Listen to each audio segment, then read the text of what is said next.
ನಮಸ್ತೆ ಸ್ನೇಹಿತರೆ, ನಾನು ನಿಮ್ಮ ವಿಜೆ ಇನ್ಫೋಯಿಂದ ವಿಜಯ್ ಮಾತಾಡ್ತಾ ಇದ್ದೀನಿ. ಇವತ್ತಿನ ವಿಷಯ ಏನಪ್ಪ ಅಂದರೆ, ಕಟ್ಟಡಗಳಿಗೆ ಮತ್ತು ಜನಗಣತಿ ಮನೆಗಳಿಗೆ ಸಂಖ್ಯೆ ನೀಡುವುದು ಹೇಗೆ? ಯಾವ ರೀತಿ ನಾವು ಕಟ್ಟಡಗಳಿಗೆ ಮತ್ತು ಜನಗಣತಿ ಮನೆಗಳಿಗೆ ಸಂಖ್ಯೆ ನೀಡಬೇಕು ಅಂತಹ ನಾವು ಇವತ್ತು ಚರ್ಚೆ ಮಾಡೋಣ ಸ್ನೇಹಿತರೆ. ಚರ್ಚೆ ಮಾಡಿ ಯಾವ ರೀತಿ ಒಂದು ಸಂಖ್ಯೆಗಳನ್ನು ನೀಡ್ತಾ ಹೋಗಬೇಕು ಕಟ್ಟಡಗಳಿಗೆ. ಆ ಒಂದು ನೀವು ಗುರುತಿಸಿರುವಂತಹ ನಿಮಗೆ ಸಂಬಂಧಪಟ್ಟಂತಹ ಬಾರ್ಡರ್ ಒಳಗೆ ಈ ಒಂದು ವಾಯುವ್ಯದಿಂದ ಆಗ್ನೇಯಕ್ಕೆ ಯಾವ ರೀತಿ ನೀವು ಕಟ್ಟಡ ಸಂಖ್ಯೆಗಳನ್ನು ನೀಡ್ತಾ ಹೋಗಬೇಕು.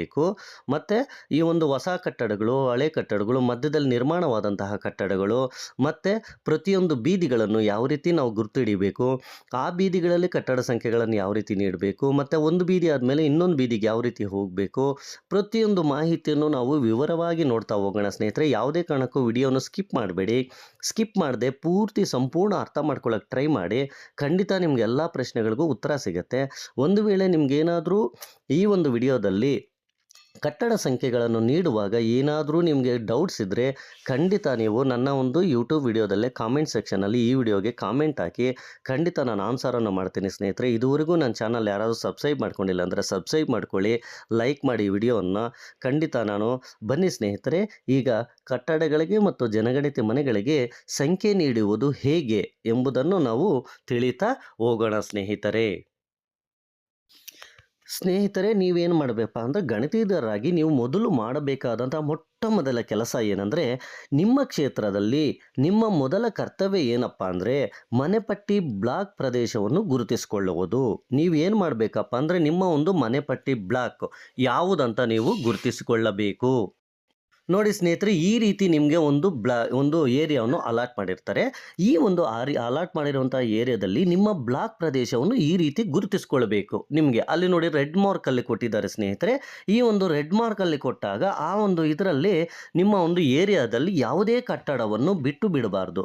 ಆ ಒಂದು ಕಟ್ಟಡದಲ್ಲಿ ಯಾವ ಒಂದು ಪ್ರದೇಶವನ್ನು ಮನೆ ಸಂಖ್ಯೆ ಯಾವುದೇ ಒಂದು ಮನೆಯನ್ನು ಸಹ ಬಿಡಬಾರದು. ಆ ರೀತಿ ನಿಮ್ಮ ಒಂದು ಪ್ರದೇಶವನ್ನು ನೀವು ಗುರುತಿಸ್ಕೊಳ್ಳಬೇಕು ಸ್ನೇಹಿತರೆ. ಅದೇ ರೀತಿ ನಿಮಗೆ ನಿಗದಿಪಡಿಸಿದ ಪ್ರದೇಶದೊಳಗೆ ಬರುವ ಯಾವುದೇ ನಿರ್ಮಾಣ ಆಗಲಿ ಕಟ್ಟಡ ಆಗಲಿ ಏನೂ ಬಿಡದೆ ಮನೆಪಟ್ಟಿ ಬ್ಲಾಕ್ ಅಥವಾ ಬ್ಲಾಕ್ನ ಒಂದು ಭಾಗದಲ್ಲಿ ವಸತಿ ಮಾದರಿಯ ಕಟ್ಟಡಗಳು ಚದುರು ಹೋಗಿರ್ತವೆ.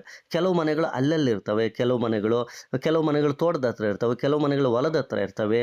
ಮತ್ತು ತಾಂಡಗಳು, ಹರಿಜನವಾಡಗಳು ಮತ್ತು ಪರಿಶಿಷ್ಟ ಜಾತಿ ಮತ್ತು ಪರಿಶಿಷ್ಟ ಪಂಗಡದ ಜನಸಂಖ್ಯೆಯು ಪ್ರಧಾನವಾಗಿ ವಾಸಿಸುವ ಹಳ್ಳಿಗಳಂಥ ಗುಂಪುಗಳಲ್ಲಿ ಅಥವಾ ಹೊಲಗಳಲ್ಲಿರ್ಬೋದು ಅಥವಾ ಗ್ರಾಮದ ಗಡಿಗಳಲ್ಲಿರ್ಬೋದು ಸ್ನೇಹಿತರೆ. ಮನೆಪಟ್ಟಿ ಬ್ಲಾಕ್ಗಳು ರೈಲ್ವೆ ಹಳಿ ಅಥವಾ ಕಾಲುವೆ, ನದಿ, ನಾಲಾಗಳ ಪಕ್ಕದಲ್ಲೂ ಸಹ ಪ್ರತ್ಯೇಕ ಭಾಗಗಳಲ್ಲಿ ನೆಲೆಗೊಂಡಿರಬಹುದು ಸ್ನೇಹಿತರೆ. ಅಂತಹ ಒಂದು ಪ್ರದೇಶಗಳು ನಿಮಗೆ ನಿಗದಿಪಡಿಸಿದ ಬ್ಲಾಕ್ನಲ್ಲಿ ಬರ್ತಾ ಇದೆಯಾ ಅಥವಾ ಆ ಒಂದು ಲೇಔಟ್ನ ಮ್ಯಾಪ್ನಲ್ಲಿ ಇಲ್ವೇ ಅಂದರೆ ಅದನ್ನು ಸೇರಿಸ್ಕೋಬೇಕು ಸ್ನೇಹಿತರೆ. ಅವೆಲ್ಲ ನಿಮ್ಮ ಮ್ಯಾಪ್ನಲ್ಲಿ ಬಂದಿದೆಯಾ ಇಲ್ಲ ಅನ್ನೋದನ್ನು ಫೈಂಡ್ ಔಟ್ ಮಾಡಿಕೊಂಡು ಮುಖ್ಯವಾಗಿ ನಿಮ್ಮ ಬಾರ್ಡರನ್ನು ನೀವು ಗುರುತಿಸ್ಕೋಬೇಕು. ಮುಖ್ಯವಾಗಿ ಸ್ನೇಹಿತರೆ, ನಿಮಗೆ ಈ ರೀತಿ ಒಂದು ಮ್ಯಾಪ್ ನಿಮಗೆ ಮೆಸೇಜ್ ಬರುತ್ತೆ. ಆ ಮೆಸೇಜಲ್ಲಿ ನಿಮಗೆ ರೆಡ್ ಲೈನಲ್ಲಿ ಇಲ್ಲಿ ಕಾಣಿಸ್ತಾ ಇದೆಯಲ್ಲ, ಈ ರೀತಿ ರೆಡ್ ಲೈನಲ್ಲಿ ನಿಮಗೆ ಅಲಾಟ್ ಆಗಿರುತ್ತೆ. ಆ ಅಲಾಟಲ್ಲಿ ಎಷ್ಟೆಷ್ಟು ಮನೆಗಳಿದೆ, ಹೊಲಗಳ ಹತ್ರ ಇದೆಯಾ, ತೋಟಗಳ ಹತ್ರ ಇದೆಯಾ, ತಾಂಡಗಳ ಹತ್ರ ಇದೆಯಾ ಅಥವಾ ರೈಲ್ವೆ ಹಳಿ ಪಕ್ಕದಲ್ಲಿ ಇದೆಯಾ, ಎಲ್ಲ ರೀತಿಯ ಇದಲ್ಲೂ ನೀವು ಅದನ್ನು ಕಂಡು ಹಿಡ್ಕೋಬೇಕು ಸ್ನೇಹಿತರೆ. ಇಷ್ಟು ನೀವು ಮೊದಲು ಮಾಡಬೇಕಾಗಿರುವಂತಹ ಕೆಲಸ ಸ್ನೇಹಿತರೆ. ಮತ್ತು ಕಟ್ಟಡ ಅಂದರೆ ಏನು ಅಂತ ನಿಮಗೆ ಗೊತ್ತಿದೆ. ಸಾಮಾನ್ಯವಾಗಿ ಒಂದು ನೆಲದ ಮೇಲೆ ರಚನೆ ಆಗಿರ್ತದೆ ಕಟ್ಟಡ ಅನ್ನೋದು ಸ್ನೇಹಿತರೆ.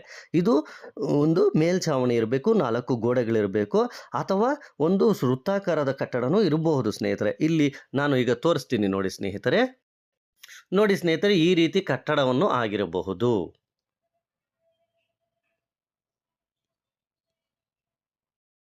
ನೋಡಿ ಸ್ನೇಹಿತರೆ, ಕಟ್ಟಡ ಅಂದರೆ ನಮಗೆ ಯಾವ ರೀತಿ ಇರಬೇಕಪ್ಪ ಅಂದರೆ, ಒಂದು ಕಟ್ಟಡ ಸಾಮಾನ್ಯವಾಗಿ ನೆಲದ ಮೇಲಿನ ಒಂದು ರಚನೆ ಆಗಿರುತ್ತದೆ. ನೋಡಿ ಸ್ನೇಹಿತರೆ, ಇಲ್ಲಿ ನಿಮ್ಗೆ ಕಾಣಿಸ್ತಾ ಇದ್ದೀರಲ್ಲ, ಈ ರೀತಿ ಕಟ್ಟಡಗಳು ನಿಮಗೆ ಇರುತ್ತೆ ಸ್ನೇಹಿತರೆ. ಸೊ ನಾವೇನು ಮಾಡಬೇಕು, ಇವನ್ನು ನಾವು ಕಟ್ಟಡಗಳೆಂದು ಪರಿಗಣಿಸಬೇಕಾಗುತ್ತದೆ. ನೀವು ಕಟ್ಟಡವನ್ನು ತಿಳಿದುಕೊಂಡ ಮೇಲೆ ನೋಡಿ ಸ್ನೇಹಿತರೆ, ನಿಮ್ಮ ಒಂದು ಕಟ್ಟಡವನ್ನು ನೀವು ಫೈಂಡ್ ಔಟ್ ಮಾಡಿದ್ಮೇಲೆ ಪ್ರದೇಶದೊಳಗೆ ನಿಮ್ಮ ಒಂದು ಏರಿಯಾದೊಳಗೆ ಬರುವ ಯಾವುದೇ ರಚನೆ ಅಥವಾ ಕಟ್ಟಡವನ್ನು ಬಿಡಬಾರದು. ಅದು ಅಂಗಡಿಯಾಗಿರಲಿ, ಅದು ಯಾವುದೇ ಒಂದು ಆಫೀಸ್ ಆಗಿರಲಿ, ಯಾವುದೇ ಇರಲಿ. ಸೊ ಅದನ್ನು ನಾವು ಬಿಟ್ಟಿರಬಾರ್ದು ಸ್ನೇಹಿತರೆ. ಮನೆಪಟ್ಟಿಯನ್ನು ಬ್ಲಾಕ್ ಗಡಿಗಳನ್ನು ವಿವರಿಸಲು ಚದುರಿದ ಹಳ್ಳಿಗಳು ಅಥವಾ ಪ್ರತ್ಯೇಕ ಕಟ್ಟಡಗಳನ್ನು ಸೇರಿಸಿ ಹೆಚ್ಚಿನ ಕಾಳಜಿಯನ್ನು ವಹಿಸಬೇಕು ಸ್ನೇಹಿತರೆ. ನೀವು ಕಟ್ಟಡ ಅಂದಮೇಲೆ ನೀವು ತಿಳಿದುಕೊಂಡಿದ್ದೀರಿ ಸ್ನೇಹಿತರೆ. ಆ ಕಟ್ಟಡವನ್ನು ತಿಳಿದುಕೊಂಡ ಮೇಲೆ ನೀವು ಯಾವುದೇ ಒಂದು ಬಿಲ್ಡಿಂಗನ್ನು ಸಹ ನಿಮ್ಮ ಒಂದು ಪ್ರದೇಶದಲ್ಲಿ ಕಟ್ಟಡವನ್ನು ಬಿಡಬಾರದು ಸ್ನೇಹಿತರೆ. ಆ ರೀತಿ ನೀವು ಮನೆ ಸಂಖ್ಯೆ ನೀಡಬೇಕು. ಕೊನೆಯಲ್ಲಿ ಹೇಳ್ತೀನಿ ಸ್ನೇಹಿತರೆ ಯಾವ ರೀತಿ ಮನೆ ಸಂಖ್ಯೆ ನೀಡ್ತಾ ಹೋಗಬೇಕು ಅಂತ. ನೆಕ್ಸ್ಟ್ ಆವರಣ ಸ್ನೇಹಿತರೆ. ಅಪಾರ್ಟ್ಮೆಂಟ್ ಅಥವಾ ಪ್ಲಾಟ್ಗಳು ಅಥವಾ ಬಹುಮಹಡಿ ಕಟ್ಟಡಗಳು ಸಂದರ್ಭಗಳಲ್ಲಿ ಭೂಮಿ ಅಥವಾ ಸಾಮಾನ್ಯ ಸ್ಥಳಗಳ ಜೊತೆಗೆ ಕಟ್ಟಡ ಅಥವಾ ಮನೆಯನ್ನು ಸೂಚಿಸ್ತದೆ ಸ್ನೇಹಿತರೆ. ಇವುಗಳು ಕಟ್ಟಡಕ್ಕೆ ಕಾಂಪೌಂಡ್ ಗೋಡೆ ಅಥವಾ ಬೇಲಿ ಹೊಂದಿರಬಹುದು ಅಥವಾ ಇಲ್ಲದೇ ಇರಬಹುದು ಸ್ನೇಹಿತರೆ. ಆವರಣ ಎಂದರೆ ಬಯಲು ಜಮೀನಿನ ನಡುವೆ ಇರುವ ಕಟ್ಟಡ ಅಥವಾ ಅಪಾರ್ಟ್ಮೆಂಟ್ಗಳು ಅಥವಾ ಪ್ಲಾಟ್ಗಳು ಅಥವಾ ಬಹುಮಹಡಿ ಕಟ್ಟಡಗಳಿಗೆ ಸೇರಿದಂತೆ ಇರುವ ಸಾಮಾನ್ಯವಾದಂತಹ ಒಂದು ಸ್ಥಳ ಸ್ನೇಹಿತರೆ. ಒಂದು ಕಟ್ಟಡಕ್ಕೆ ಕಾಂಪೌಂಡ್ ಗೋಡೆ ಅಥವಾ ಬೇಲಿ ಇಲ್ಲದೇ ಇರಬಹುದು. ಅಂತಹ ಸಂದರ್ಭದಲ್ಲಿ ಕುಟುಂಬಕ್ಕೆ ಲಭ್ಯವಿರುವ ಬಯಲು ಜಮೀನು ಅಥವಾ ಸಾಮಾನ್ಯ ಪ್ರದೇಶವನ್ನು ಆವರಣ ಎಂದು ಪರಿಗಣಿಸಬೇಕಾಗುತ್ತದೆ ಸ್ನೇಹಿತರೆ. ನೋಡಿ ಸ್ನೇಹಿತರೆ, ಇಲ್ಲಿ ಕೆಲವು ಕಟ್ಟಡಗಳನ್ನು ನಾನು ತೋರಿಸ್ತಾ ಇದ್ದೇನೆ. ಸೊ ನೀವು ಈ ಕಟ್ಟಡಗಳು ಯಾವ ರೀತಿ ಏನು ಅಂತಲೂ ಸಹ ನಿಮಗೆ ಇಲ್ಲಿ ಒಂದು ಐಡಿಯಾ ಬರುತ್ತೆ. ನೋಡಿ ಸ್ನೇಹಿತರೆ, ಕಟ್ಟಡಗಳ ಒಂದು ಚಿತ್ರಣಗಳು, ಇದರಲ್ಲಿ ಯಾವುದು ಕಟ್ಟಡವಾಗಿದೆ ನೋಡಿ ಸ್ನೇಹಿತರೆ, ನಿಮಗೆ ಒಂದು ಐಡಿಯಾ ಬರುತ್ತದೆ. ಸೊ ಕಟ್ಟಡಗಳು ಈ ರೀತಿಯಾಗೂ ಇರ್ಬೋದು. ಇವು ಧಾರ್ಮಿಕ ಕಟ್ಟಡಗಳು. ನಾನು ಮೊದಲು ಹೇಳಿದ್ದೀನಿ ನಿಮಗೆ ಈ ಒಂದು ನಕ್ಷೆಯಲ್ಲಿ ಧಾರ್ಮಿಕ ಕಟ್ಟಡಗಳಿಗೆ ಏನೇನು ಚಿಹ್ನೆಗಳು ಕೊಡಬೇಕು ಅಂದರೆ ಚೌಕ ಹಾಕಿ ಈ ಒಂದು ಇದನ್ನು ಕೊಡಬೇಕಾಗತ್ತೆ ಸ್ನೇಹಿತರೆ. ಸೊ ಯಾವ ರೀತಿ ನೀವು ಅದಕ್ಕೆ ಪರಿಗಣನೆ ಮಾಡಬೇಕು ಅನ್ನೋದನ್ನು ಹೇಳ್ತೀನಿ ನೋಡಿ ಸ್ನೇಹಿತರೆ. ನೋಡಿ ಸ್ನೇಹಿತರೆ, ಧಾರ್ಮಿಕ ಒಂದು ಕಟ್ಟಡಗಳು ಇಲ್ಲಿದ್ದಾವೆ ನೋಡಿ. ಟೆಂಪಲ್, ಮಾಸ್ಕ್ಯೂ, ಚರ್ಚ್, ಗುರುದ್ವಾರ ಅಂತ ಸ್ನೇಹಿತರೆ. ಸೊ ಈ ಒಂದು ಟೆಂಪಲ್ಗಾದರೆ ಮೊದಲಿಗೆ ಏನು ಮಾಡಬೇಕು, ನಾವು ಈ ರೀತಿ ಒಂದು ಚಿಹ್ನೆಯನ್ನು ಬಳಸಬೇಕಾಗತ್ತೆ ಸ್ನೇಹಿತರೆ. ಮತ್ತು ಮಾಸ್ಕ್ಯೂಗೆ ಈ ರೀತಿ ಚಿಹ್ನೆ ಬಳಸಬೇಕಾಗತ್ತೆ, ಚರ್ಚ್ಗೆ ಈ ರೀತಿ ಚಿಹ್ನೆ ಬಳಸಬೇಕಾಗತ್ತೆ, ಮತ್ತು ಗುರುದ್ವಾರಿಗೆ ಈ ರೀತಿ ಚಿಹ್ನೆ ಬಳಸಬೇಕಾಗತ್ತೆ ಸ್ನೇಹಿತರೆ. ಈ ರೀತಿ ನೀವು ಈ ಒಂದು ಚಿಹ್ನೆಗಳನ್ನು ಬಳಸಿ ಈ ಒಂದು ಕಟ್ಟಡಗಳನ್ನು ನೀವು ಫೈಂಡ್ ಔಟ್ ಮಾಡಬೇಕಾಗತ್ತೆ ಸ್ನೇಹಿತರೆ. ಈಗ ಕಟ್ಟಡ ಅಂದರೆ ಏನಪ್ಪ, ಸಾಮಾನ್ಯವಾಗಿ ನಾನು ಹೇಳಿದ್ದೇನೆ ನೆಲದ ಮೇಲಿರುವ ಒಂದು ಪ್ರತ್ಯೇಕ ನಿರ್ಮಿತ ಆಕೃತಿಯಾಗಿರುತ್ತದೆ.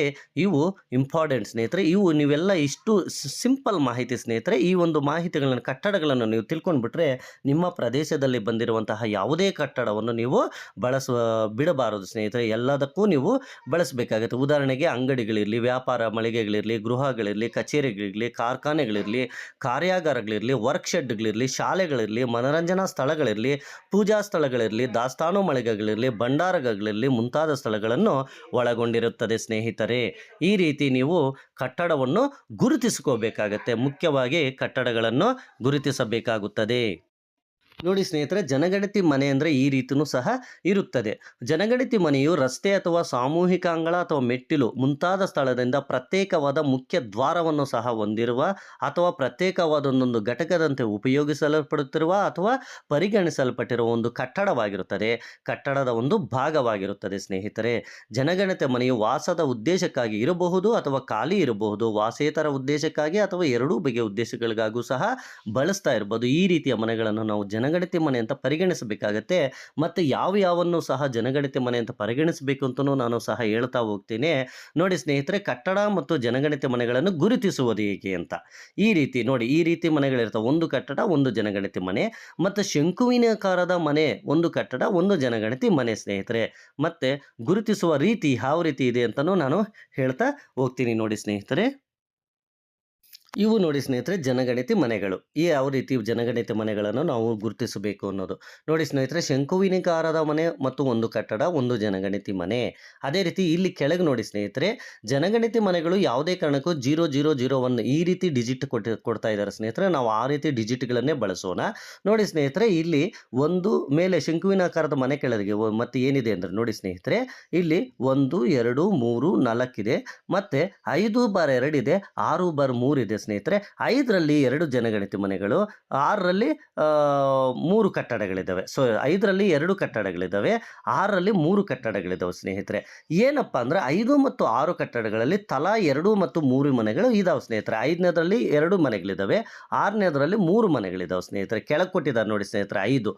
ಈ 5ಅನ್ನು ನಾವು ಗುರುತಿಸ್ಕೋಬೇಕಾಗುತ್ತೆ. ಸೊ 5ರಲ್ಲಿ 2 ಇದ್ದಾವೆ, 6ರಲ್ಲಿ 3 ಇದೆ ಸ್ನೇಹಿತರೆ. ಫಾರ್ ಎಕ್ಸಾಂಪಲ್, ಕಟ್ಟಡ ಸಂಖ್ಯೆ 5ಅನ್ನು ಒಂದು ಕುಟುಂಬ ಒಂದೇ ಬಳಕೆಗೆ ಬಳಕೆಗೆ ಅಂದರೆ ವಾಸಕ್ಕಾಗಿ ಉಪಯೋಗಿಸ್ತಾ ಇದ್ದಲ್ಲಿ ಆಗ 2 ಪ್ರವೇಶ ಮಾರ್ಗಗಳಿದ್ದರೂ ಸಹ ಕಟ್ಟಡ ಸಂಖ್ಯೆ 5 ಒಂದೇ ಜನಗಣತಿ ಮನೆ ಎಂದು ಪರಿಗಣಿಸಲಾಗುವುದು. ಅಂದರೆ 5 ಮತ್ತು 6 ಇಬ್ಬರು ಒಬ್ಬರೇ ಬಳಸ್ತಾ ಇದ್ದರೆ ಅದು ಏನು ಮಾಡಬೇಕು ಸ್ನೇಹಿತರೆ, ನಾವು 2 ಮಾರ್ಗಗಳಿದ್ದರೂ ಸಹ ಅದಕ್ಕೆ 2 ಡೋರ್ಸು ಸಪ್ರೇಟ್ ಆಗಿದ್ದರೂ ಸಹ ಒಂದೇ ಜನಗಣತಿ ಮನೆ ಎಂದು ಪರಿಗಣಿಸಬೇಕಾಗುತ್ತದೆ ಸ್ನೇಹಿತರೆ. ಇದು ಮುಖ್ಯವಾಗಿ ಇಂಪಾರ್ಟೆಂಟ್ ಆಗಿ ನಾವು ನೆನಪಿಟ್ಕೋಬೇಕಾಗೋದು. ಮತ್ತು 6ನೇದರಲ್ಲಿ 3 ಇದಾವೆ ನೋಡಿ ಸ್ನೇಹಿತರೆ. 3ರಲ್ಲೂ ಸಹ ಬೇಕಾದರೆ ಒಬ್ಬರೇ ಬಳಸ್ತಿದ್ರೆ, ಒಂದೇ ಕುಟುಂಬ ಬಳಸ್ತಿದ್ರೆ 6/3 ಅಂತ ಬಳಸಬೇಕಾಗತ್ತೆ. ಆದರೆ ಒಂದೇ ಜನಗಣತಿ ಮನೆ ಎಂದು ನಾವು ಬಳಸಬೇಕಾಗತ್ತೆ ಸ್ನೇಹಿತರೆ. ನೋಡಿ ಸ್ನೇಹಿತರೆ, ಇಲ್ಲಿ ಮತ್ತೊಂದು ರೀತಿಯ ಒಂದು ಕಟ್ಟಡಗಳನ್ನು ನಾವು ಇಲ್ಲಿ ಗುರ್ತು ಹಿಡಿಯಬಹುದು ಸ್ನೇಹಿತರೆ. ಯಾವ ರೀತಿಯಪ್ಪ ಅಂತ ನಾನು ಇಲ್ಲಿ ಹೇಳ್ತಾ ಹೋಗ್ತೀನಿ ನೋಡಿ ಸ್ನೇಹಿತರೆ.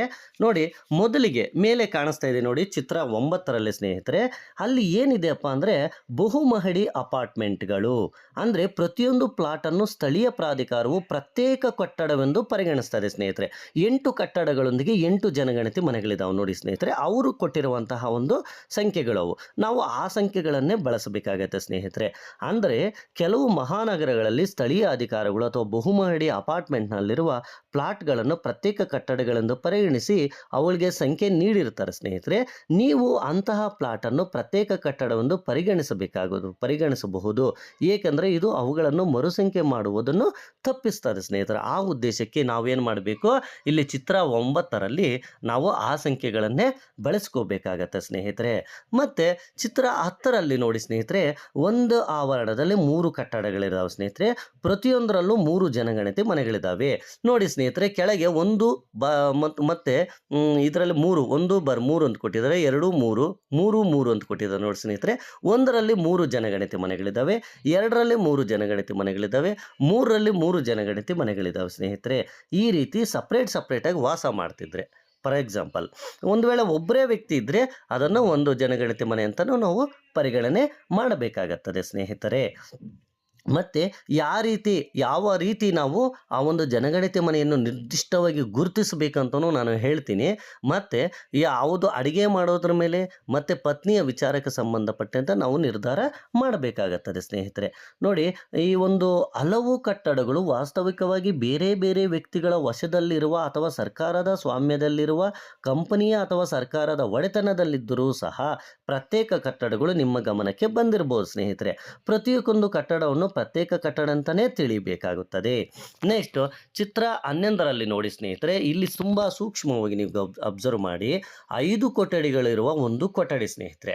ಒಂದು ಮನೆಯಲ್ಲಿ ಒಂದು ಕುಟುಂಬವು 2 ಕೊಠಡಿಗಳನ್ನು ಬಳಸುತ್ತಿದ್ದರೆ, ಮೊದಲಿಗೆ ಈ ಒಂದು ಆರೆಂಜ್ ಕಲರ್ ಇದೆ ನೋಡಿ ಸ್ನೇಹಿತರೆ, ಆರೆಂಜ್ ಕಲರಲ್ಲಿರುವಂಥದ್ದು.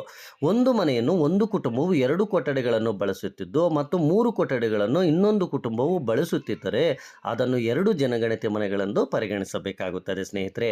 ನೋಡಿ, ಆರೆಂಜ್ ಕಲರಲ್ಲಿರೋದೊಂದು ಮತ್ತು ಈ ಒಂದು ನೇರಳೆ ಕಲ್ಲರಲ್ಲಿರುವಂಥದ್ದನ್ನೊಂದು, ಇದು ಒಂದು ಅಂತ ಪರಿಗಣಿಸಬೇಕಾಗತ್ತೆ, ಇದು ಇನ್ನೊಂದು ಕುಟುಂಬ ಅಂತ ಪರಿಗಣಿಸಬೇಕಾಗತ್ತೆ. ಆದರೆ ರೂಮ್ಗಳು ಅವರು ಸಪ್ರೇಟಾಗಿ ಒಂದು ಕುಟುಂಬ ಬಳಸ್ತಾ ಇರ್ತದೆ ಸ್ನೇಹಿತರೆ. ಸೊ ನಾವು ಆ ರೀತಿ ನಾವು ಇದನ್ನು ಬಳಸಬೇಕಾಗತ್ತೆ, ತಿಳ್ಕೊಬೇಕಾಗತ್ತೆ ಸ್ನೇಹಿತರೆ. ಕಟ್ಟಡಗಳನ್ನು ಗುರುತಿಸಬೇಕಾಗುತ್ತದೆ ಸ್ನೇಹಿತರೆ. ನೋಡಿ ಸ್ನೇಹಿತರೆ, ಇಲ್ಲಿ ಯಾವ ರೀತಿ ಅಡುಗೆ ಮನೆ ನಮ್ಮ ಕಟ್ಟಡಗಳನ್ನು ನಾವು ಯಾವ ರೀತಿ ಗುಡಿಸ್ಬೇಕಂದ್ರೆ, ಇಲ್ಲಿ ಅಡುಗೆ ಮನೆ ಇದೆ, ಶೌಚಾಲಯ ಇದೆ, ಮುಖ್ಯ ವಾಸ ಸ್ಥಳ ಇದೆ, ಬೈಠಕ್ಕಿದೆ ಸ್ನೇಹಿತರೆ. ನೋಡಿ ಸ್ನೇಹಿತರೆ, ಒಂದು ಕಟ್ಟಡ ಮತ್ತು ಒಂದು ಜನಗಣತಿ ಮನೆ, ಒಂದು ಆವರಣದಲ್ಲಿ 4 ರಚನೆಗಳಿದಾವೆ. ಇಲ್ಲಿ ಕುಟುಂಬದವರು ಮುಖ್ಯ ವಾಸಸ್ಥಳ ಇದೆ, ಅಡುಗೆ ಮನೆ ಇದೆ, ಶೌಚಾಲಯ ಇದೆ, ಬೈಠಕ್ಕಾಗಿ ಬಳಸ್ತಾ ಇದ್ದಾರೆ ಸ್ನೇಹಿತರೆ. ನೀಡಿರುವ ಉದಾಹರಣೆಯಲ್ಲಿ ನಾವು ಯಾವ ರೀತಿ ಇದು ಮಾಡಬೇಕಪ್ಪ ಅಂದರೆ, ಯಾವುದೇ ರಚನೆಯನ್ನು ಪ್ರತ್ಯೇಕ ಕುಟುಂಬ ಬಳಸುತ್ತಿದ್ದರೆ ಅಂತಹ ರಚನೆಯನ್ನು ಪ್ರತ್ಯೇಕ ಕಟ್ಟಡ ಅಥವಾ ಪ್ರತ್ಯೇಕ ಜನಗಣತಿ ಮನೆ ಅಂತ ಮಾತ್ರ ಪರಿಗಣಿಸಬೇಕಾಗತ್ತೆ. ಇಲ್ಲ ಅಂದರೆ ಒಂದೇ ಜನಗಣತಿ ಮನೆ ಅಂತ ನಾವು ಪರಿಗಣನೆ ಮಾಡಬೇಕಾಗುತ್ತದೆ ಸ್ನೇಹಿತರೆ. ನೆಕ್ಸ್ಟ್, ಕಟ್ಟಡ ಮತ್ತು ಜನಗಣತಿ ಮನೆಗಳನ್ನು ಗುರುತಿಸುವುದು ಹೇಗೆ ಎಂಬುದನ್ನು ನೋಡೋಣ ಸ್ನೇಹಿತರೆ. ನೋಡಿ ಸ್ನೇಹಿತರೆ, ಒಂದು ಕಟ್ಟಡ ಮತ್ತು 3 ಜನಗಣತಿ ಮನೆಗಳು. ನೋಡಿ ಸ್ನೇಹಿತರೆ, ಇಲ್ಲಿ ಒಂದು ಕುಟುಂಬದಿಂದ ಆವರಣದೊಳಗೆ ಮುಖ್ಯ ವಾಸಸ್ಥಳ, ಅಡಿಗೆ ಮನೆ, ಕಾರ್ಯಾಗಾರ ಅಥವಾ ದನದ ಕೊಟ್ಟಿಗೆಯಾಗಿ ಬಳಸುತ್ತಿರುವ 4 ನಿರ್ಮಾಣಗಳು. ವಾಸದ ಸ್ಥಳ ಅಥವಾ ಅಡುಗೆ ಮನೆ ಒಟ್ಟಿಗೆ ಒಂದು ಜನಗಣತಿ ಮನೆ ಮತ್ತು ಇತರೆ ಎರಡು ಪ್ರತ್ಯೇಕ ಜನಗಣತಿ ಮನೆಗಳಾಗಿವೆ. ಉದಾಹರಣೆಯಾಗಿ ಇಲ್ಲಿ ನಾವೇನು ಮಾಡಬೇಕಪ್ಪ ಅಂದರೆ, ಒಂದು ವೇಳೆ ಯಾವುದೇ ನಿರ್ಮಾಣವನ್ನು ಬೇರೊಂದು ಕುಟುಂಬವು ಬಳಸ್ತಾ ಇದ್ದರೆ ಆಗ ಅಂತಹ ನಿರ್ಮಾಣವನ್ನು ಪ್ರತ್ಯೇಕ ಕುಟುಂಬ, ಪ್ರತ್ಯೇಕ ಕಟ್ಟಡ ಅಥವಾ ಪ್ರತ್ಯೇಕ ಜನಗಣತಿ ಮನೆ ಅಂತ ನಾವು ಪರಿಗಣಿಸಬೇಕಾಗತ್ತೆ. ಇಲ್ಲಾಂದ್ರೆ ಒಬ್ಬರೇ ಬಳಸ್ತಿದ್ರೆ ಒಂದೇ ಜನಗಣತಿ ಮನೆ ಅಂತ ಬಳಸಬೇಕಾಗತ್ತೆ. ಇಲ್ಲಿ ನೋಡಿ ಸ್ನೇಹಿತರೆ, ಒಂದು ಜನಗಣತಿ ಮನೆ, ಮೂರು ಇತರೆ ಒಂದು ಕಟ್ಟಡಗಳು ಅಂತ ನಾವು ಪರಿಗಣನೆ ಮಾಡಬೇಕಾಗುತ್ತದೆ ಸ್ನೇಹಿತರೆ.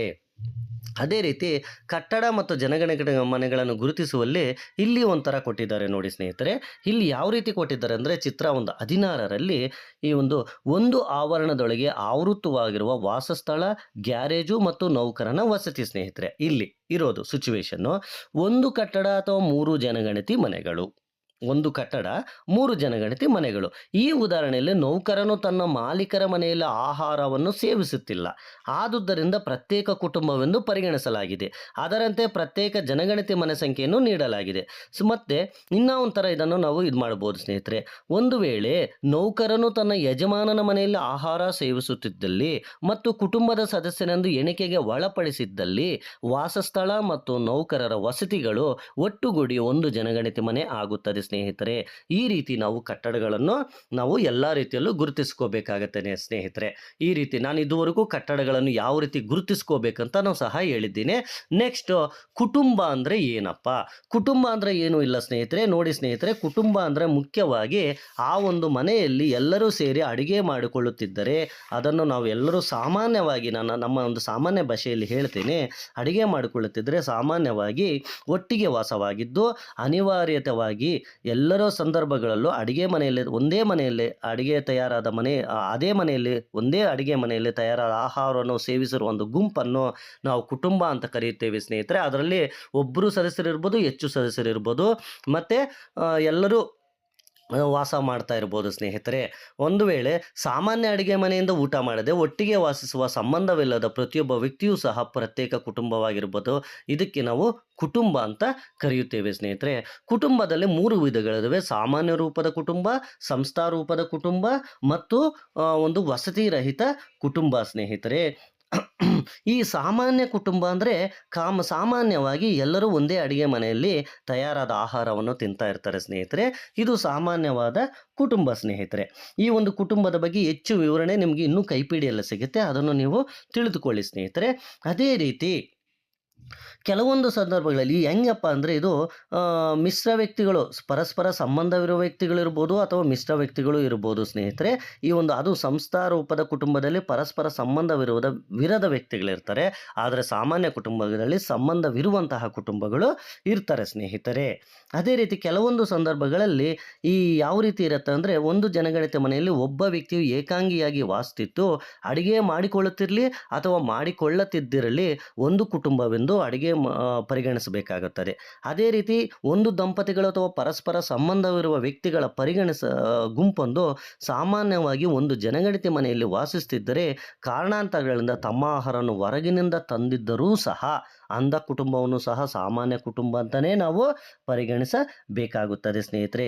ಒಂದು ನೆನಪಿಟ್ಕೊಳ್ಳಿ ಸ್ನೇಹಿತರೆ, ಪ್ರತ್ಯೇಕ ಕಟ್ಟಡಗಳು ಅಥವಾ ಕುಟುಂಬಗಳನ್ನು ಗಣತಿ ಮಾಡುವ ಸಂದರ್ಭದಲ್ಲಿ ಒಂದು ಕುಟುಂಬವು ಮುಖ್ಯ ವಾಸಸ್ಥಳದಲ್ಲಿ ಆದರೆ ಅದೇ ಮನೆಪಟ್ಟಿ ಬ್ಲಾಕ್ನ ಗಡಿಯೊಳಗೆ ಮತ್ತೊಂದು ವಾಸಸ್ಥಳವನ್ನು ಸಹ ಹೊಂದಿರಬಹುದು.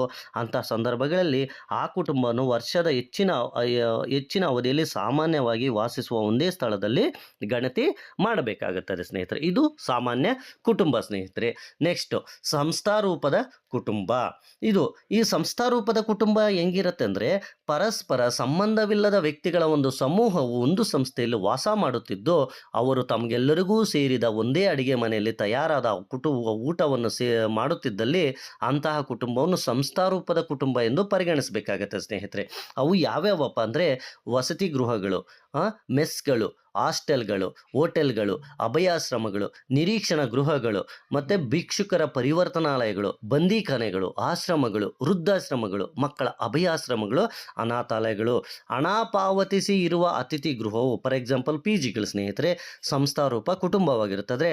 ಆದರೆ ಅವುಗಳು ನೋಂದಾಯಿಸ್ಕೊಂಡಿರಬೇಕು. ಈ ಮೇಲಿನವು ಸಹ ಎಲ್ಲ ನೋಂದಾಯಿಸ್ಕೊಳ್ಬೇಕಾಗಿರ್ತದೆ ಸ್ನೇಹಿತರೆ. ಇವನ್ನು ನಾವು ಸಂಸ್ಥಾರೂಪದ ಕುಟುಂಬಗಳು ಅಂತ ಕರೆಯುತ್ತೇವೆ ಸ್ನೇಹಿತರೆ. ಅದೇ ರೀತಿ ಪರಸ್ಪರ ಸಂಬಂಧವಿಲ್ಲದಿರುವ ಒಂದು ವ್ಯಕ್ತಿಗಳ ಸಮೂಹವು ಸಹ ಜನಗಣತಿ ಮನೆಯಲ್ಲಿ ವಾಸ ಮಾಡುತ್ತಿದ್ದು ಅದು ಒಂದು ಸಂಸ್ಥೆಯಾಗಿರುವುದಿಲ್ಲ.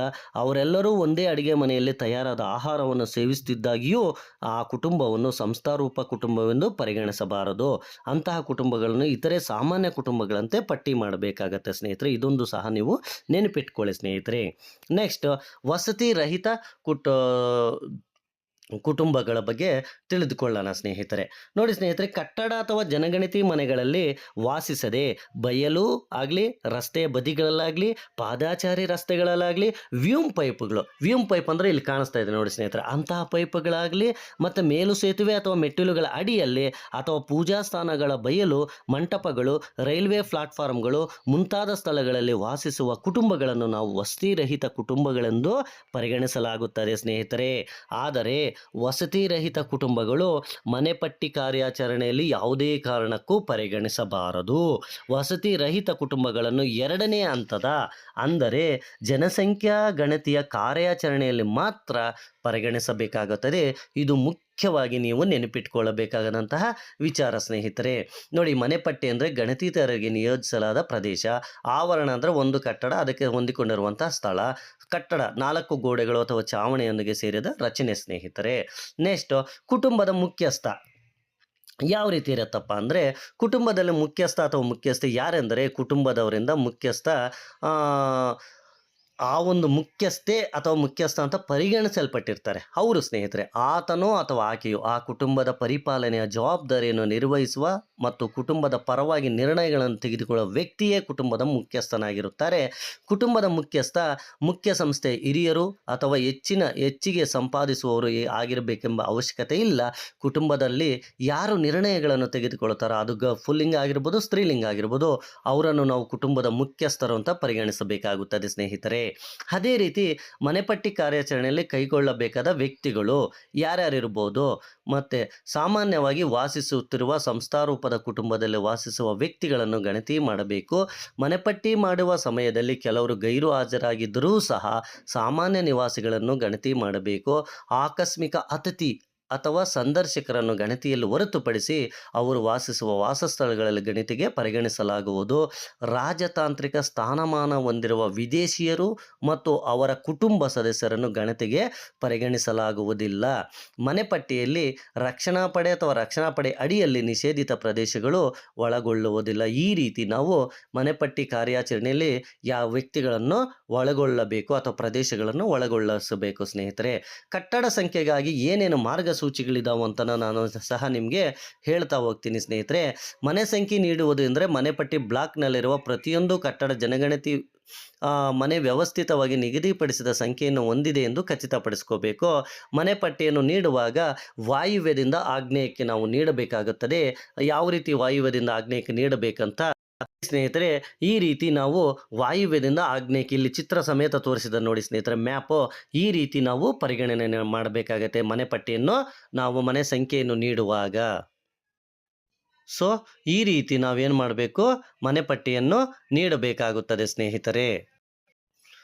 ಮತ್ತು ಇಡೀ ಮನೆ ಪಟ್ಟಿ ಬ್ಲಾಕ್ಗೆ ಪುರಸಭೆ ಪ್ರಾಧಿಕಾರ ಕಟ್ಟಡಗಳ ಸಂಖ್ಯೆಯನ್ನು ಮಾಡಿದರೆ ಅದನ್ನು ಅಳವಡಿಸ್ಕೋಬೇಕು. ನಾನು ಆವಾಗಲೇ ಹೇಳಿದ್ದೇನೆ ಸ್ನೇಹಿತರೆ, ಪುರಸಭೆಯವರು ಯಾವ ರೀತಿ ನೀಡಿರ್ತಾರೆ ಅಂತ. ಸೊ ಅವುಗಳನ್ನು ಬಳಸ್ಕೋಬೇಕಾಗುತ್ತದೆ. ಅದೇ ರೀತಿ ಯಾವುದೇ ಸಂಖ್ಯೆ ಅಸ್ತಿತ್ವದಲ್ಲಿದ್ದರೆ ಇಡೀ ಮನೆ ಪಟ್ಟಿಗೆ ಗುರುತುದಾರರು ಹೊಸ ಸಂಖ್ಯೆಯನ್ನು ನೀಡಬೇಕು. ಅದು ಯಾವ ರೀತಿ ಅಂತ ನಾನು ಹೇಳ್ತಾ ಹೋಗ್ತೇನೆ. ಮತ್ತು ಸಂಖ್ಯೆಗಳು ಅನುಕ್ರಮವಾಗಿರಬೇಕು ಸ್ನೇಹಿತರೆ. ರಸ್ತೆ ಪಕ್ಕದಲ್ಲಿರುವ ಕಟ್ಟಡಗಳಿಗೆ ನಿರಂತರವಾಗಿ ಸಂಖ್ಯೆಯನ್ನು ನೀಡಬೇಕು. ವಾಯುವ್ಯದಿಂದ ಆಗ್ನೇಯಕ್ಕೆ ಬೀದಿಗಳನ್ನು ಏಕರೂಪದಲ್ಲಿ ಕ್ರಮದಲ್ಲಿ ತೆಗೆದುಕೊಳ್ಳಬೇಕು ಸ್ನೇಹಿತರೆ. ಒಂದು ಬೀದಿ ಆದಮೇಲೆ ಇನ್ನೊಂದು ಬೀದಿಗೆ ವಿರುದ್ಧ ದಿಕ್ಕಿನಲ್ಲೇ ಹೋಗಬೇಕು. ಒಂದು ಸಂಖ್ಯೆ ಎಂಡಾದರೆ ಮತ್ತು ಅದರ ವಿರುದ್ಧ ದಿಕ್ಕಿಗೆ ನಾವು ಹೋಗಬೇಕಾಗುತ್ತದೆ ಸ್ನೇಹಿತರೆ. ಅದೇ ರೀತಿ ಯಾವ ರೀತಿ ಸಂಖ್ಯೆಯನ್ನು ನೀಡಬೇಕಂತಲೂ ಹೇಳ್ತೀನಿ ನೋಡಿ ಸ್ನೇಹಿತರೆ. ಒಂದು ಅನುಕ್ರಮ ಸರಣಿಯೊಂದಿಗೆ ಬೀದಿಯ ಒಂದು ಬದಿಯಿಂದ ಪ್ರಾರಂಭಿಸಬೇಕು. ಇನ್ನೊಂದು ಬದಿಗೆ ದಾಟುವ ಬದಲು ಆ ಬೀದಿಯ ಸಂಪೂರ್ಣ ಸಂಖ್ಯೆಯನ್ನು ನೀಡಬೇಕು. ಇನ್ನೊಂದು ಬದಿಗೆ ದಾಟುವ ಮೊದಲು ಎದುರು ಭಾಗದಲ್ಲಿ ಅದೇ ಸರಣಿಯನ್ನು ಮುಂದುವರಿಸಿ ಎದುರು ಭಾಗದಲ್ಲಿ, ನಾನು ಹೇಳಿಲ್ವ ವಿರುದ್ಧ ಭಾಗದಲ್ಲಿ, ಆ ಸಂಖ್ಯೆ ಪ್ರಾರಂಭವಾದ ಸ್ಥಳಕ್ಕೆ ವಿರುದ್ಧವಾಗಿ ಕೊನೆಗೊಳ್ಳಬೇಕು. ಮನೆಪಟ್ಟಿ ಬ್ಲಾಕ್ ಬಹುಬೀದಿಗಳನ್ನು ಒಳಗೊಂಡಿದೆ. ಸಂಖ್ಯೆಯು ಬೀದಿಯ ಅಕ್ಷದ ಉದ್ದಕ್ಕೂ ಚಲಿಸಬೇಕು. ಅನಿಯಂತ್ರಿತ ಭೌಗೋಳಿಕ ದಿಕ್ಕುಗಳನ್ನು ಬಳಸುವುದನ್ನು ತಪ್ಪಿಸಬೇಕು ನೀವು. ಛಾವಣಿ ಪೂರ್ಣಗೊಂಡರೆ ಕಟ್ಟಡಕ್ಕೆ ಹೊಸ ಸಂಖ್ಯೆಯನ್ನು ಪೂರ್ಣಗೊಳಿಸಬೇಕು ಸ್ನೇಹಿತರೆ. ನೆಕ್ಸ್ಟು ಯಾವ ರೀತಿ ಇರಬೇಕು ಅನ್ನೋದನ್ನು ಹೇಳ್ತಾ ಹೋಗ್ತೀನಿ ನೋಡಿ ಸ್ನೇಹಿತರೆ. ನೋಡಿ ಸ್ನೇಹಿತರೆ, ಈಗ ಮುಖ್ಯವಾಗಿ ನಾವು ಜನಗಣತಿ ಮನೆಗಳಿಗೆ ಸಂಖ್ಯೆಯನ್ನು ಯಾವ ರೀತಿ ಹೋಗ್ತದೆ ಅಂದರೆ, ಮನೆಪಟ್ಟಿ ಕಾರ್ಯಾಚರಣೆಗಳ ಮೊಬೈಲ್ ಆ್ಯಪ್ನಲ್ಲಿ ಮಾಹಿತಿಗಳನ್ನು ಸಂಗ್ರಹಿಸುವಾಗ ನಾವು ಏನನ್ನು ಗಮನಿಸಬೇಕಂದ್ರೆ, ಇಲ್ಲಿ ಪುರಸಭೆ ಅಥವಾ ಸ್ಥಳೀಯ ಸಂಸ್ಥೆ ನಿಗದಿಪಡಿಸಿದ ಕಟ್ಟಡ ಸಂಖ್ಯೆಗಳಿಗೆ ಇತ್ಯಾದಿ. ಉದಾಹರಣೆಗೆ A101 ಜನಗಣತಿ ಮನೆಗಳ ಸಂಖ್ಯೆ 2, ಅದೇ 0001 0002 ಅಂತ ಕೊಡಬೇಕು. A102ನಲ್ಲಿ ಜನಗಣತಿ ಮನೆಗಳ ಸಂಖ್ಯೆ 3 ಇದೆ, 0003 0004 0005 ಅಂತ ಕೊಡಬೇಕು. A103 ಇದರಲ್ಲಿ 2 ಜನಗಣತಿ ಮನೆಗಳಿದ್ದಾವೆ, 0006 0007 ಕೊಡಬೇಕಾಗತ್ತೆ ಸ್ನೇಹಿತರೆ. ಈ ರೀತಿ ನಾವು ಕೊಡಬೇಕಾಗತ್ತೆ. ಕಟ್ಟಡಗಳು ಮತ್ತು ಜನಗಣತಿ ಮನೆಗಳ ಆವರಣದೊಳಗಿನ ಪ್ರಮುಖ ಸ್ಥಳಗಳಲ್ಲಿ ನಿಮಗೆ ನಿಗದಿಪಡಿಸಲಾದ ಒದಗಿಸಲಾದ ದೀರ್ಘಕಾಲದಲ್ಲಿ ಉಳಿಯುವ ಮಾರ್ಕರ್ ಪೆನ್ನಿನಿಂದ ಮಾತ್ರ ಸಂಖ್ಯೆಗಳನ್ನು ಬರೆಯಬೇಕು. ಉದಾಹರಣೆಗೆ ಕಟ್ಟಡ ಸಂಖ್ಯೆ A102 3 ಜನಗಣತಿ ಮನೆಗಳನ್ನು ಹೊಂದಿದೆ ಅಂದರೆ ಅಲ್ಲಿ ಏನು ಕೊಡಬೇಕು, 0003 0004 ಮತ್ತು 0005 ಅಂತ ಕೊಡಬೇಕಾಗತ್ತೆ ಸ್ನೇಹಿತರೆ. ಆ ರೀತಿ ಚಿತ್ರ 17ರಲ್ಲಿ ನಿಮಗೆ ನೋಡಿರುವಂತೆ ಆವಾಗಲೇ ಚಿತ್ರ 17 ನೋಡಿದ್ದೀರಿ ಸ್ನೇಹಿತರೆ. ತೋರಿಸ್ತೀನಿ ನೋಡಿ. ಇಲ್ಲಿ ಕಾಣಿಸ್ತಾ ಇರುವ ಚಿತ್ರ 17ರಲ್ಲಿ ಕೊಟ್ಟಿರುವ ಚೌಕದಲ್ಲಿ ತೋರಿಸಿರುವಂತೆ ಕಟ್ಟಡದ ಮುಖ್ಯ ದ್ವಾರ ಅಥವಾ ಪ್ರವೇಶ ದ್ವಾರದಲ್ಲಿ ಜನಗಣತಿ ಮನೆಗಳ ಸಂಖ್ಯೆಯ ಜೊತೆಗೆ ಕಟ್ಟಡ ಸಂಖ್ಯೆಯನ್ನು ಬರೆಯಬೇಕು. ನೋಡಿ ಯಾವ ರೀತಿ ಬರೀಬೇಕಂದ್ರೆ, A102 ಅದರಲ್ಲಿ ಬ್ರಾಕೆಟಲ್ಲಿ 3 ಅಂತ ಬರೀಬೇಕಾಗತ್ತೆ. ಮೇಲೆ ಕಾಣಿಸ್ತಾ ಇದೆ ಅಲ್ವಾ, 0003 0004 005 ಅವು 3 ಆಯಿತು. ಸೊ ಈ ರೀತಿ ನಾವು ಬಳಸಬೇಕಾಗತ್ತೆ. ಮನೆಯ ಸಂಖ್ಯೆ ಪೂರ್ಣಗೊಂಡ ನಂತರ ಅಥವಾ ಈಗಾಗಲೇ ಸಂಖ್ಯೆ ನೀಡಲಾದ ಕಟ್ಟಡಗಳ ನಡುವೆ ಹೊಸ ಕಟ್ಟಡ ಕಂಡು ಬಂದರೆ ಅದಕ್ಕೆ ಉಪಸಂಖ್ಯೆಯನ್ನು ಹೊಂದಿರಬಹುದಾದ ಹೊಸ ಸಂಖ್ಯೆಯನ್ನು ನೀಡಬೇಕು. ಹೀಗೆ ಕಂಡುಬಂದ ಜನಗಣತಿ ಮನೆಗಳಿಗೆ ಕಳೆದ ಜನಗಣತಿ ಮನೆಯ ಸಂಖ್ಯೆಯನ್ನು ಪಕ್ಕದಲ್ಲಿ ಸಂಖ್ಯೆಗಳನ್ನೇ ನೀಡಬೇಕಾಗುತ್ತದೆ ಸ್ನೇಹಿತರೆ. ಉದಾಹರಣೆಗೆ ಕೊನೆಯ ಜನಗಣತಿ ಮನೆಗೆ 0153 ಸಂಖ್ಯೆ ನೀಡಿದ್ದು ಮತ್ತೆ ಕಟ್ಟಡ ಸಂಖ್ಯೆ 10 ಮತ್ತು 11ರ ಮಧ್ಯೆ ಸಂಖ್ಯೆ ನೀಡಿದಿರುವ ಕಟ್ಟಡ ಅಥವಾ ಹೊಸ ಕಟ್ಟಡ ಕಂಡುಬಂದಲ್ಲಿ ಕೆಳಗೆ ಪಟ್ಟಿಯಲ್ಲಿ ತೋರಿಸಿದಂತೆ ಅಂಥ ಕಟ್ಟಡಕ್ಕೆ 10/1 ಸಂಖ್ಯೆಯನ್ನು ನೀಡಬೇಕು. ಅದರಲ್ಲಿರುವ ಜನಗಣತಿ ಮನೆಗಳಿಗೆ 0154 ಮತ್ತು 0155 ಸಂಖ್ಯೆಯನ್ನು ಅನುಕ್ರಮವಾಗಿ ನೀಡಬೇಕು. ಇಲ್ಲಿ 10/1 ಎಂದರೆ ಪ್ರತ್ಯೇಕವಾದ ಕಟ್ಟಡವು ಕಟ್ಟಡ ಸಂಖ್ಯೆ 10ರ ನಂತರ ಬಂದಿದೆ ಎಂದು ಅರ್ಥ ಆಗುತ್ತದೆ ಸ್ನೇಹಿತರೆ. ಅದೇ ರೀತಿ ಕೆಳಗೆ ಕಾಣಿಸ್ತಾ ಇದೆ ನೋಡಿ, ಕಟ್ಟಡ ಸಂಖ್ಯೆ 10/1 ಜನಗಣತಿ ಮನೆಗಳ ಸಂಖ್ಯೆ 2 ಜನಗಣತಿ ಮನೆಗಳ ಸಂಖ್ಯೆಗಳು 0154 0155. ಈ ರೀತಿ ನಾವು ಜನಗಣತಿ ಕಟ್ಟಡ ಮನೆಗಳ ಸಂಖ್ಯೆಗಳನ್ನು ನೀಡಬೇಕಾಗುತ್ತೆ. ತುಂಬ ಸಿಂಪಲ್ ಸ್ನೇಹಿತರೆ. ನೀವು ಈ ರೀತಿ ಜನಗಣತಿ ಮನೆಗಳನ್ನು ಕಂಟಿನ್ಯೂ ಆಗಿ ಮನೆ ಸಂಖ್ಯೆಯನ್ನು ನೀವು ನೀಡಬಹುದು. ನೀವು ತುಂಬ ಸಿಂಪಲ್. ಮೇನ್ ನೆನಪಿಟ್ಕೊಳ್ಳಿ, ವಾಯುವ್ಯದಿಂದ ಆಗ್ನೇಯಕ್ಕೆ ನೀಡ್ತಾ ಹೋಗಬೇಕು. ಯಾವುದೇ ಕಟ್ಟಡವನ್ನು ನೀವು ಸಂಖ್ಯೆಯನ್ನು ಬಿಡದಿರ ಹಾಕಬೇಕು ಸ್ನೇಹಿತರೆ. ಅದು ಅಂಗಡಿ ಇರಲಿ, ಯಾವುದೇ ಒಂದು ಸ್ಥಳ ಇರಲಿ, ಯಾವುದೇ ಒಂದು ಕಟ್ಟಡ ಇರಲಿ, ಸಂಖ್ಯೆಗಳನ್ನು ನೀವು ಮರೀದಿರ ನೀಡಬೇಕಾಗತ್ತೆ ಸ್ನೇಹಿತರೆ. ಈ ರೀತಿ ನೀವು ಪ್ರತಿ ಮನೆಗೂ ಕಟ್ಟಡ ಸಂಖ್ಯೆಯನ್ನು ನೀಡಿ ನಿಮ್ಮ ಒಂದು ಜನಗಣತಿಯನ್ನು ಪೂರ್ಣಗೊಳಿಸಬೇಕಾಗತ್ತೆ ಸ್ನೇಹಿತರೆ.